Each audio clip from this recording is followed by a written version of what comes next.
Srdečne ťa vítam, Vierka. A ty si vlastne bola takisto v mojom programe Magická ľahkosť tvoriť. Si bola vlastne úplne prvá, ktorá ešte pred oficiálnym spustením, ešte než som to celé vlastne nejak aj dala oficiálne dokopy, ktorá vlastne doslova, že skočila v dôvere do tohto programu. A dokonca si do neho skočila nie obyčajne, ale tou VIP verziou, že si sa rozhodla dokonca a dovolila si ešte aj takú okrem bežnej podpory. Pamätáš si ešte na tú Vierku, ktorá bola na tej web stránke a pozerala si ten program a kým bola ona? A kto je tá Vierka dnes? Že vnímaš tam zmenu? No ja práve, že si pamätám z toho, že najprv si promovala nejaký iný program a som rozmýšľala ísť, neísť, ísť, neísť, ísť, neísť a hovorím, váham, neviem. A potom mi prišla taká myšlienka tej bohyne intuície. Má pre mňa ešte lepšie? Počkaj si. A potom si to spomenula, že to otváraš a ja som nevedela spať, kým som sa tam neprihlásila, že fakt, že naozaj, že ma to tak volalo, že som ani spať nevedela, kým som nevyriešila ako. A za ten rok tá som bola taká, že som nevedela, kto som, čo som, ako som, čo chcem. Úplne, že všetkého som sa bála, ale ako tak som sa bála, že musím všetko vedieť hneď a musím mať všetko naplánované do detailov. Keď sme začali pracovať v tom kurze, tak z toho dievčate, ktoré nič nebolo dobre, som si sama sebe nebola dosť dobrá. Všetko sa dalo robiť lepšie, za všetko som si ako nepríjmala som sa takou, ako som, tak som sa potom začala tak pozerať veci na všetky úplne iným pohľadom a púšťala som tú kontrolu veľkú svojho života a začala som tak klínúť a úplne sa mi vracali tie veci, čo si z detstva vôbec nepamätám. Iba emócie ostali, ale tie veci, že kedy sa to stalo, prečo sa to stalo, nie a pomaličky sa to začalo otvárať. Teraz na konci kurzu je to úplne že najturbulentnejšie. Minulý rok, keby sa mi to isté stalo, tak úplne, že stres, panika, rodinu všetky zachraňujem a teraz si poviem také, že to ich rozhodnutia tam zobrali, tak je mňa moje na moju cestu. Všetky vzťahy sa mi zrútili, úplne, že zrútili a začínajú sa budovať na novo a ja som normálne, že v šoku. A teraz, jak som si ja nastavila tie hranice, zbúral sa celý ten vzťah a začal sa stávať úplne od nova, tak sa mi normálne, že ospravedlnila za to, že jak sa ku mne správala. Keď niečo riešim a tá situácia, tí ľudia úplne, že mi prídu do života, aby ma tak nakopli do zadku, že hej, spamätaj sa, rob s tým niečo. A fakt, že keď som pustila von tie emócie, vyplakala som to, tak sa mi uľavilo. Že fakt, že nepotrebujem na seba tlačiť a mám si dopriať ten oddych a dovoliť si vyliečiť sa. Tak toto bola vlastne veľká súčasť tvojej cesty. No a s tým súvisia emócie, pravda, pretože emócie, ako sa hovorí, žijú v tele. Čiže ono, ten program išiel poza hranice iba práce zmyslov, hej, čo je tá práca s limitujúcimi presvedčeniami, na ktorom sme robili. Ale ultimátne sa to už v istej fáze toho programu asi nedalo obísť a bolo treba sa začať ponárať do tých emócií, ktoré neboli asi príjemné. Bol pre teba tento prerod jednoduchý, keď tie emócie náročné, ten smútok sa rinuli von? Od decembra do takého februára to bolo také, že fakt, že jak bola tá tma a všetko, tak to bolo také veľmi temné obdobie, že fakt, je keby som stratila sama seba a potrebovala sa znova nájsť, že naozaj, že kto som, čo cítim, prečo to cítim, či to je naozaj to moje, či sa len nevciťujem do tých druhých a nepripodobňujem sa im, aby som ich zachránila a uľahčila im na úkor seba. A takže vtedy to bolo také, že ja som potrebovala byť hlavne sama, oddychovať. A ešte som sa do toho trestala za to, že chcem oddychovať, že som si to nedovolila. A vtedy fakt, že sa rinuli zo mňa my im hovoríme negatívne emócie, ale fakt, že sa rinuli tie emócie, za nimi tie zážitky myšlienky a emócie a taký kolotoč, to bol úplne taký, neviem, či temnota duše, alebo také niečo sa Temná tomu noc duše. no, takže 3 mesiace ma to takých tých vlnách negativity som bola a vtedy som sa aj rozhodovala a cítila som, že z tohoto zamestnania, ktoré mám, že potrebujem odísť. Ja sa ešte chcem vrátiť predtým, než toto trošku rozoberieme. Cítila si sa napriek tomu, že to bola temná noc duše, že si sa vrácala v tej minulosti, že spomienky sa vracali, že tie emócie sa fakt čistili a 3 mesiace nie je málo. Cítila si sa zároveň v tom procese ako byť držaná a podporovaná mňou v rámci magickej ľahkosti tvoriť a možno aj v rámci tej našej krásnej intimnej komunity žien, ktorá tam bola, alebo si sa cítila, že ťa nemá kto podporiť? Mne to bolo úplne krásne v tom, že keď niektorá z nás niečo prežívala, tak to úplne otváralo aj v tej druhej, tretej, štvrtej a vlastne my sme sa tak navzájom podporovali a na čo sme sa nechceli pozrieť, my na to sa pozrela tá druhá a fakt, že to zobudila a mohlo to ísť von. Toto je také smradlové, zatuchnuté, to sa pustilo von a úplne nová energia, nové možnosti a nový priestor sa otvoril. Takže veľmi som sa cítila podporovaná a tie všetky ženy, čo tam vstúpili, boli úplne úžasné. Úžasné to. Veľmi, veľmi ďakujem za túto spätnú väzbu pre mňa samú, pretože pre mňa je to jeden zo spôsobov, akým vedome držím energiu mojim ženám, ale naozaj má to aj ako konfirmáciu od teba, nielen pre pekné reči, ale preto, že to bola súčasť tvojej reality, je veľmi dôležité aj pre mňa. Hej.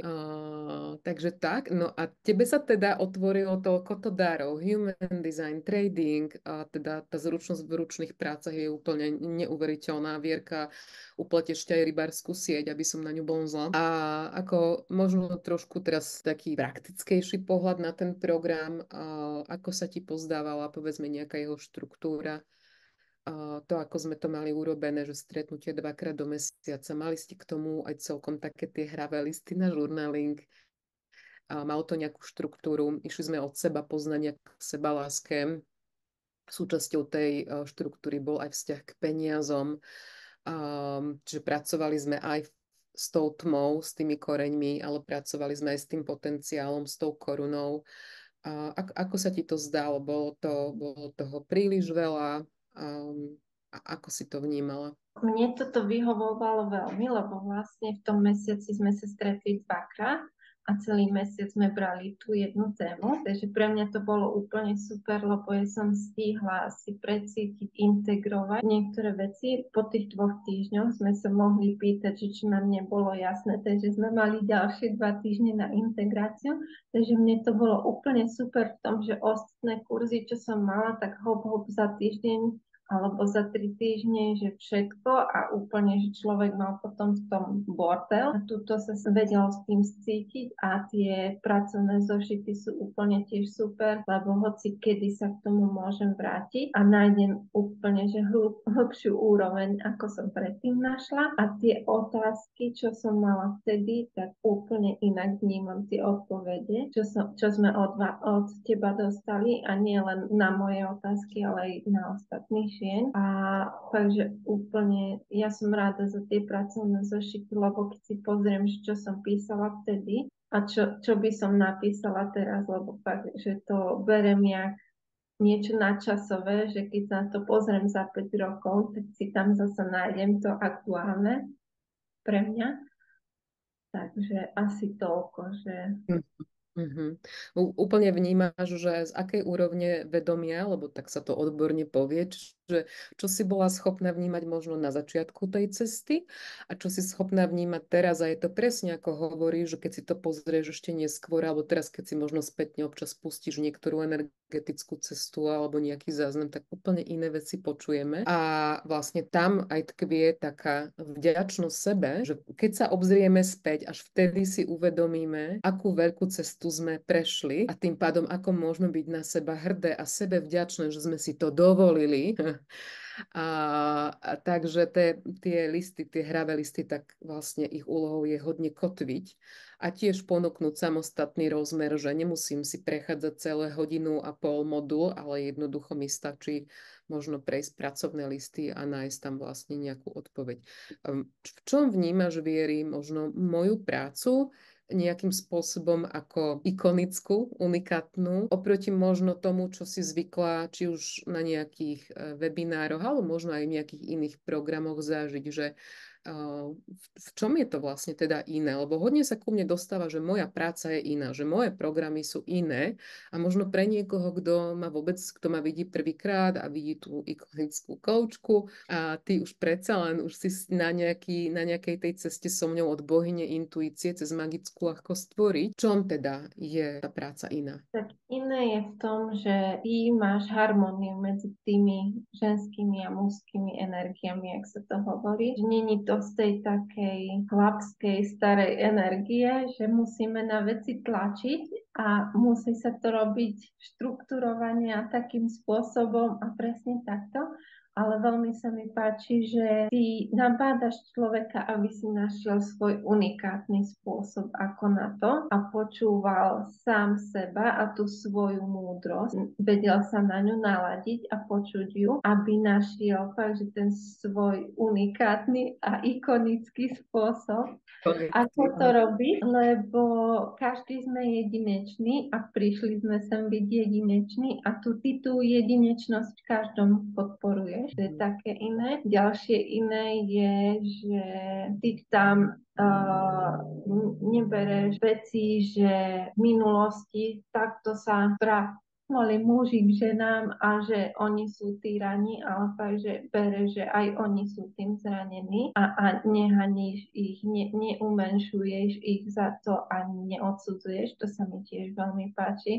Nedávaš tam tie ako napríklad náboženské názory sa veľa tým ľuďom nepáčia a potom robia z náboženstva sektu, kult alebo tak a ty bereš z neho to pekné, že fakt, že vo všetkom nájdeš, že áno, ukáže, že toto sa robilo, tak, také zranenia to prinieslo do ľudstva, ale že dá sa to vyliečiť a urobiť sa to inak, tak aby sa tie zranenia na obidvoch stranách poliečili a není taká vojna medzi tými energiami potom. Vnímala si napríklad, mali sme tam niekoľko veľmi silných bonusov. Jeden bol úplne z toho spektra na liečenie tej sexuálnej energie a ďalšie boli viac k tomu predaju a marketingu, hej, keď už fungujeme v tom online priestore, alebo možno niekto má aj hybridné podnikanie v zmysle, že má aj online, aj offline. Ako si vnímala to prepojenie vlastne tej spirituality, energetiky s tou praktickosťou, že bol pre teba tento program aj dostatočne praktický? Práve, že pre mňa bol až výnimočne praktický. Ty si nás nabadala to, že práca na sebe cez tie emócie, veci sa ukotvuje činmi.